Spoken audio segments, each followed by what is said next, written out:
Well, hello. I am Suzanne Hanifin with Acumen Executive Search. And once again, I'm with my lovely, lovely co-host, Tanis Morris, also from Acumen. Good morning. Good morning, Tanis. Well, we are thrilled to have Mac Prichard join us today. For over 23 years, Mac has been helping people and organizations in the Pacific Northwest looking for jobs or finding the right person for their openings in their jobs through Mac's List. Mac's List is a regional job board and the premier source of passionate, creative professionals to find meaningful and rewarding work, whether that's through job postings, career advice, online courses, Mac's networking events, which Acumen has participated in, and through his weekly Find Your Dream Job podcast, which celebrates its 10th year this year. So congratulations, Mac. We are hoping Mac will share his journey with us, how his personal lessons he has learned along the way. Mac's List is a B Corp and are doing their part to making the hiring process more human. So welcome, Mac. Well, thank you for having me on the show. Yeah. It's a pleasure to be here. I am super excited because 23 years having Mac's List, which most people in Oregon and Washington, especially Southwest Washington, know of you. Tell us your journey and how you got to where you are today. Well, I'm an accidental job board operator. That's what Mac's List is, a job board. It's a niche site. And I came to this work, Suzanne and Tanis, after a career in communications, working for nonprofits, government, and elected officials. So when I got out of the University of Iowa a long time ago, I wanted to do three things. I wanted to get paid to write for a living. I wanted to work on political campaigns, and I wanted to do human rights advocacy on Latin American issues. And by my mid-20s, I'd done all three of those things. And it turns out that if you're going to run a successful job board, you've got to be good at building community. And so the skills I learned as a communications professional and as a political organizer were the perfect background for doing that. Well, I'm sorry, but this is already so interesting. We're going to have to just stop and go back for a second. Please say a little bit more about writing for a living and working on human rights campaigns in Latin America, if you don't mind. Would you mind just expanding on that? That's very interesting. Sure. So when I finished my undergraduate degree, I worked on a U.S. Senate race in Iowa. Okay. And this is a long time ago. It was way back in 1980. We were working for the Democratic incumbent, and we lost to Senator Chuck Grassley, who's still there. Wow. Decades later. Wow. But that experience, we did door-to-door political organizing, taught me a lot about talking with others and listening above all. And I always loved to write, and I'd done an internship in college in Washington, D.C. with a human rights organization that pitched stories about human rights issues in Latin America to national and international media. So that's where I learned how to write a news release, how to talk to reporters, put together news conferences, and reports, and edit a newsletter. And that led to a position in Boston where we took members of Congress on fact-finding trips to Central America. Again, this was in the 1980s, and I was responsible for the logistics of the trip. Wow. We would move groups of 15 to 20 people through 3 countries over the course of a couple of weeks. And it was like doing advance for a political campaign. Oh, I'm sure. Yeah. And was that were you in Guatemala? Wasn't there all that unrest in Guatemala at that time? There were civil wars in El Salvador and Nicaragua. Yeah. Nicaragua is what I was thinking. The United States was investing a lot in the region. So Right. the organization I worked for had done development work in Central America in the 1970s. And my boss thought if policymakers could see what he had seen and talk to the same people, they would come to different conclusions about U.S. policy. So we would put together these trips that would involve meetings with the head of the state, the U.S. Embassy, but we could also set up appointments with leaders of the armed opposition in another country, as well as with human rights groups. Wow. Yeah. And so, again, here's this, you're heading down this path. How did that bridge Mac's List it seems like a mild chasm. It's a great point, Suzanne. So I thought all of these jobs came easy. I got the campaign job by responding to a newspaper ad. Oh, wow. Right. And the position in Washington, D.C. came from doing a college internship. I'd shown what I could do. The employer liked me, invited me to come back. And the position in Boston came from just reaching out to my network and asking about opportunities. So in my mid-20s, when I left the job in Boston, I thought, the next job will come easily. And it did not. And I had a long period of unemployment. Eventually, I found another job working for a big transportation project in Boston called the Big Dig. And I came to that position after talking with a career counselor at Northeastern University where my wife worked, because I was unemployed for a year. Wow.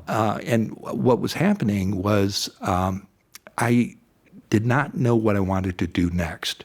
I could do fundraising, I could do communications, I could do politics, and I would get interviews, but I would never get offers because employers could pick up on the fact that I was uncertain. And you both know that employers want to hire people who are excited about their mission, about their job, and want to invest in their organization. And I didn't have that clarity. So how did that lead to Mac's List? That experience, as well as another period of unemployment in my 30s, taught me the value of not only learning job search skills, but being an effective networker and doing networking throughout my career. And good networkers, as you both know, don't only ask for help, they serve others. Yes. And they give without expecting to get anything in return. Yeah.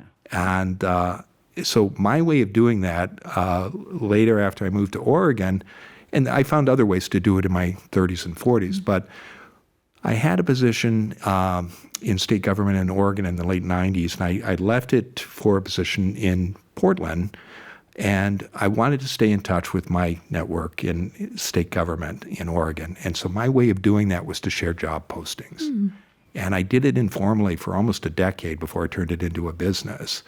But nobody would object to getting a job posting. Sure. Absolutely. Right. And everybody wants to know what's out there. yeah, and we all get them. And we've all sent out that email that says, hey, we're hiring. Help me find my new boss, whatever the message might be. I probably got more than most, but over time, people started sending me postings, and I didn't know them at all. And so I found myself, after creating a public relations agency in the early 2000s, paying a member of my staff to send out these postings, and that's when I turned Mac's List into a business. Okay, I'm fascinated. So you've already, in our very brief conversation thus far, spoke about multiple formative experiences, which is our next question. So, you've discussed kind of your early ambition and how some of those experiences really set you up for, to understand the value of communications. You've talked about being unemployed. You talked about serving others through, just to be a good human, and then how that kind of opened up doorways. What, you can expand upon those experiences as really formative in kind of helping shape how you think about leadership, or if there are others you wish to, share with us, we'd love to hear them. Well, two thoughts come to mind. One is, I think we all need to be leaders in our own careers. And too often, and I made this mistake early in my career as well, we think that we're not clear about what the next job might be, but we start applying for positions. And we need to be leaders of our own careers by figuring out what it is we want to do next and throughout our career. And as you both know, we're likely going to change careers 5 or 6 times in the course of the 40-plus years many of us will be in the workplace. So it's you got to recognize that and embrace it, and as the leader of your own career, learn the skills you're going to need and do the planning and figure out the answers to the questions that are going to be in the minds of the employers that we talk to. And if we do that, we're going to not only have an easier and shorter job search, we're going to have much more rewarding and satisfying careers. Oh, absolutely. You know, it's so funny that you say that because that's our number one first piece of advice. You know, figure out what you want to do, because right now with applying, and especially at the level of placements we do, it's a lot of work to apply. It's a lot of work to write that cover letter and to make sure all that information is there. And if it's something you're not excited about, wouldn't you much rather spend your time doing something else that you want? Right. And I love that whole intentionality of your career, of saying, here's where I want to go. What are the steps I need to get there? And I think that's really, people don't think strategically about themselves. The other thing I think is interesting is like, we speak to very highly accomplished individuals who've reached, a certain point in their career where they're typically going for a very high level role.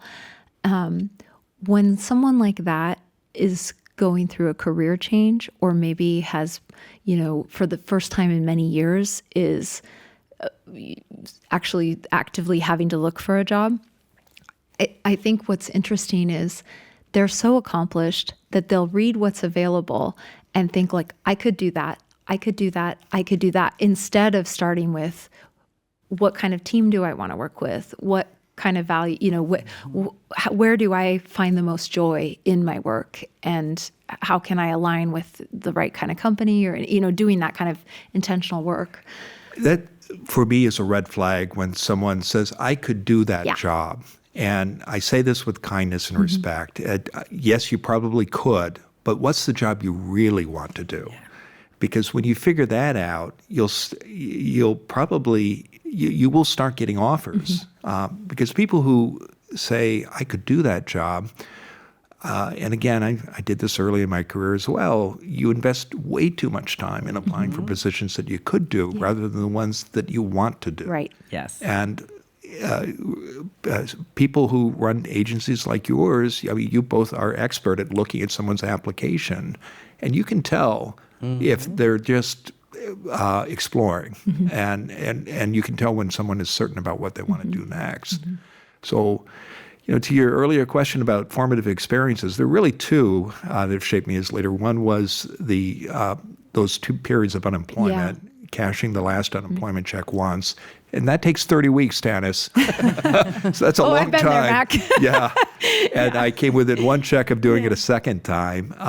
And that was after I got a fancy degree from Harvard in public administration, which I thought would make me eminently employable. Yeah. And it does, but if you're not clear about what you want, it doesn't matter what your credentials are. And I think the second formative leadership experience was starting my own companies. And because in my early career and mid-career, I didn't think I was an entrepreneur. And I think we're all entrepreneurs of our own careers and our lives when we take charge of them. And one of the experiences I had when I was starting my public relations company, which I ran successfully for 15 years, I thought, I had to find an office. I had to hire staff. I had to set up systems. I'd done all this working on political campaigns in my 20s and 30s, and it felt, so it was working for a candidate was a perfect preparation for starting a small business. Because in the end, there are a lot of parallels. It starts with a conversation around a kitchen table. You got to raise money. If you're a candidate, you ask friends and family, and you do the same if you're starting your business. You got to make a case for why people should vote for you if you're running for office, or if you're selling your services. And in the end, in a political campaign, there's on election day whether or not you made a sale. And then in politics, you got to shut that down, that whole campaign, and then start all over again if you continue to do that work.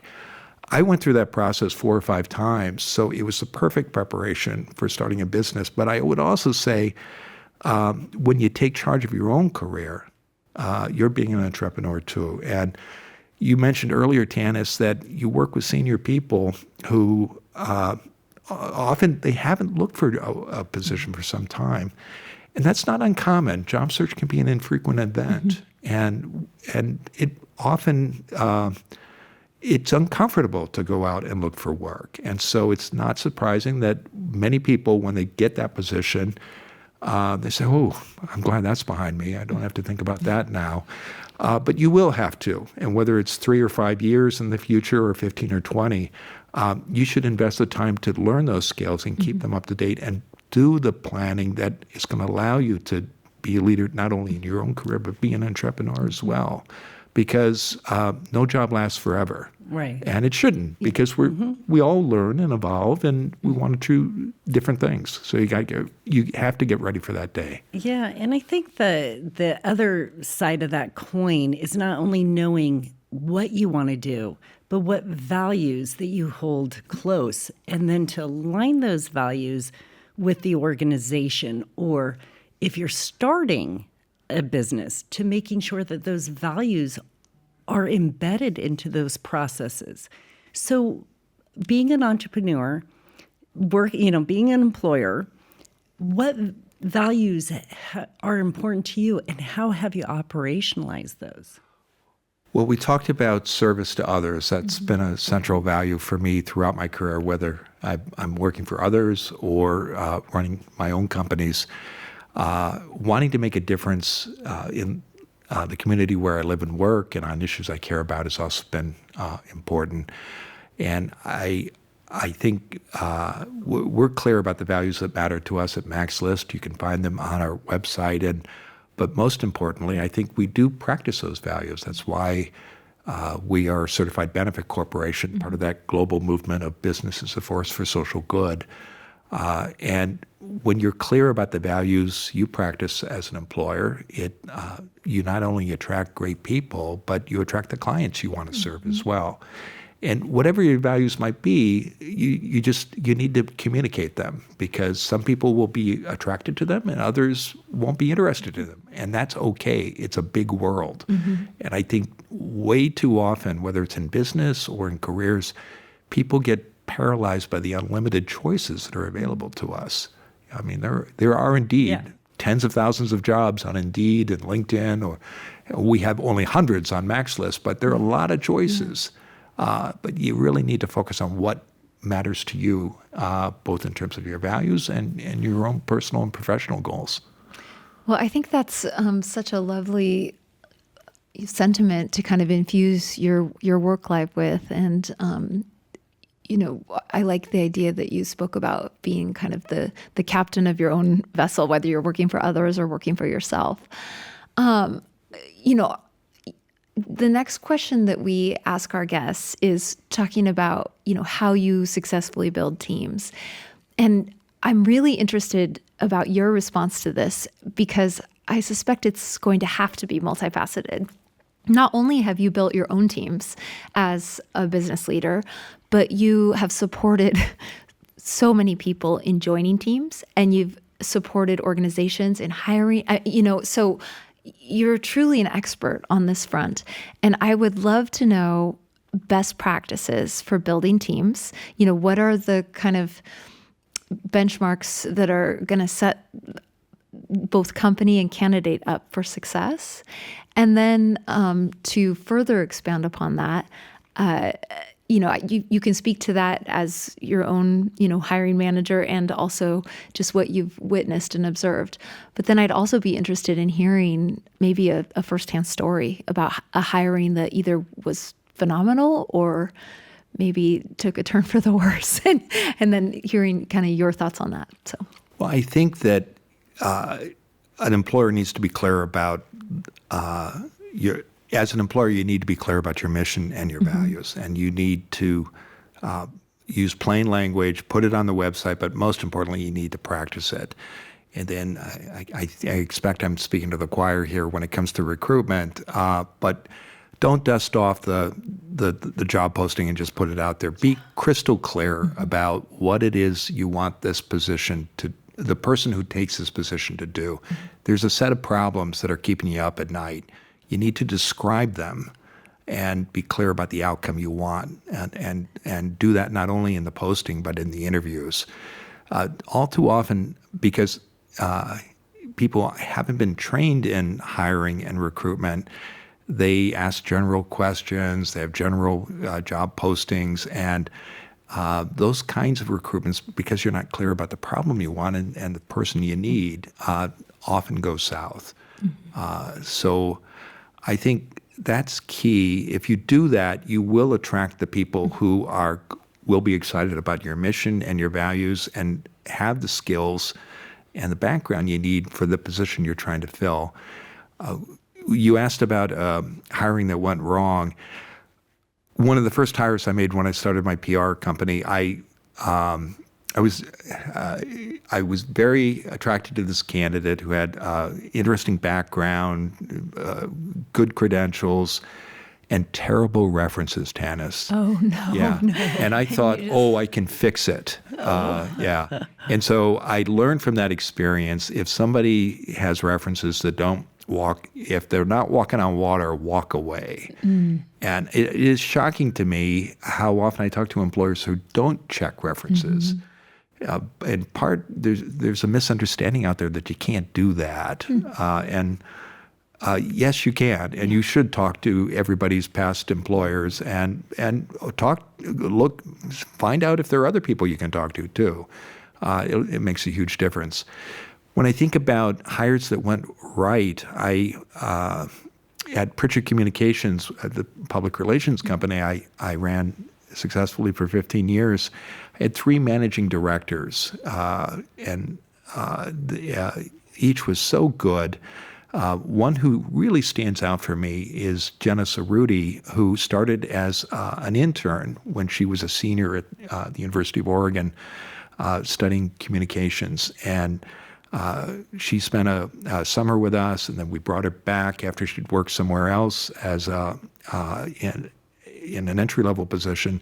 And over the course of 5 years, ours was a small company. We only had 6 or 7 employees, but she ended up running it. And then when she left, our billings were about $1 million a year.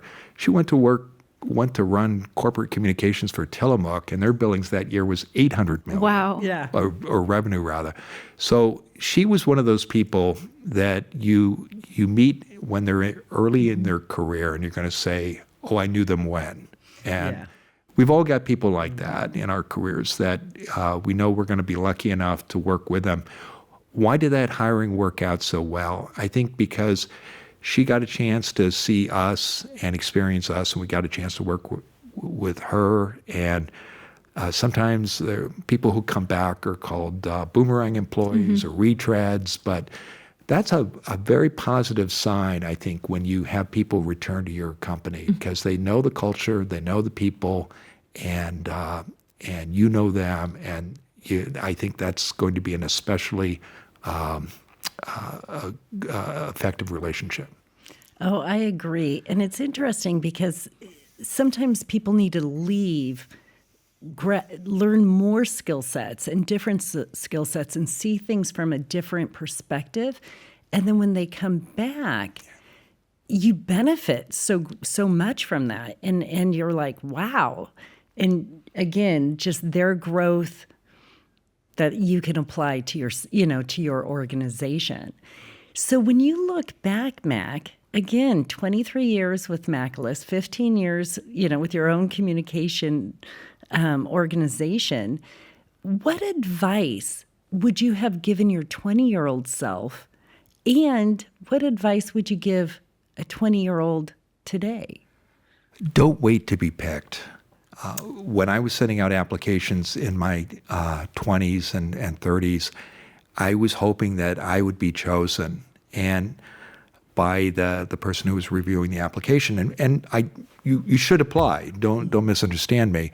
But you first, before you send out that application, you should do the work that we talked about earlier, Suzanne, getting clear about the job you want, the employers where you want to work. You should have a list of target employers. Yes, you could work at thousands of places, but there are probably only 20, 30 that have the values and offer the opportunities that you're most excited about if you've done that work to answer that question, what do you want to do next?